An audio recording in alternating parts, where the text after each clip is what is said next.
Friends, కొత్తగా నేను ఈరోజు ఒక కర్రీ చూపిస్తున్నాను. ఇవి ఏంటో మీ అందరికీ తెలుసు, చింతకాయలు.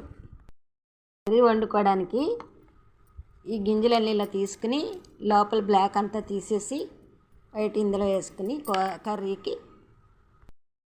ఎలా వండుకోవాలో చూపిస్తాను. ఈ గింజలన్నీ ఇలా తీసేసుకుని లోపల గింజలు ఉంటాయి కదా, ఇవన్నీ ఇలా తీసేసి ఇవి బౌల్లో వేసుకుని ఒలుసుకోవాలి. ఇలాగా ఇవిగోనండి ఒలుసుకున్న గింజలన్నీ ఇవి వచ్చాయి.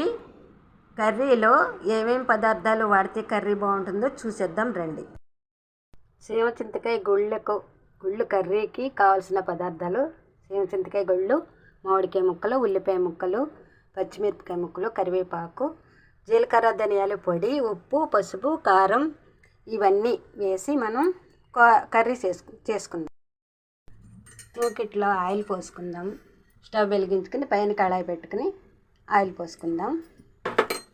అందులో మనం పచ్చిమిరపకాయలు,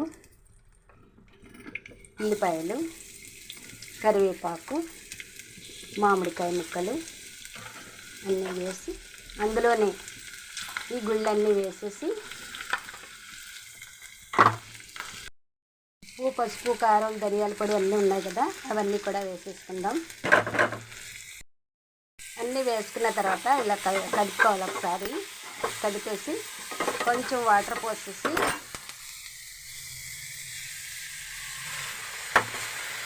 ఒక 3 నిమిషాలు మూత పెట్టేసుకుంటే మీడియం సైజులో పెడితే కర్రీ చక్కగా ఉడుకుతుంది.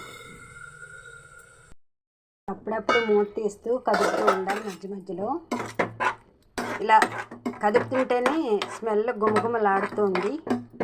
తింటే ఎలా ఉంటుందో చూడాలి. మనం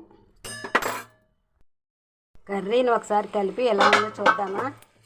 అదిగోండి దగ్గరికి వస్తుంది, ఉడికి పట్టేసింది. ఇంక దగ్గరికి వచ్చేస్తుంది, 1 నిమిషంలో అయిపోతుంది. ఇప్పుడు ఎంతవరకు వచ్చిందో చూద్దాం. అయిపోయిందండి. నూనె ఇలా పైతే వెళ్తుంది కదా, అయిపోయింది కర్రీ. Super curry.